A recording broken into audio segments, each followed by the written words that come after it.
Guys, good afternoon. May pasilip tayo sa inyo guys. I-upload natin ito mamaya. Ito nakikita nyo guys. Yan. Ito ay tap ng piston yan. Tubig yan. Aw diesel. Yan. Yan. Puno lahat guys. Yung piston.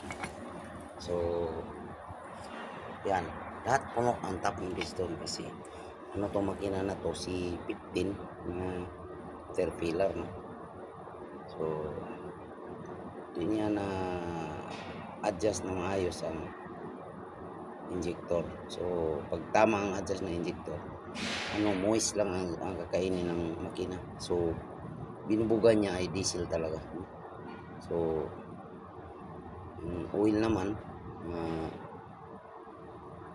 nag-iba na naman ang oil, parang gatas na no? Kulay ito, makikita niyo sa top dito may naiwan panggatas guys. So ang gagawin natin, punutin natin ang piston lahat saka ang liner no. 6 cylinder to, straight 6 no? So hanggang dito lang ating video no, 1 minuto lang, magbabay na tayo. Ito si Abroad Mabipulos, like and follow and share no. Huwag kalimutan guys, pakipindot sa share, mag-comment kayo para mabalikan din. Okay, bye bye na tayo.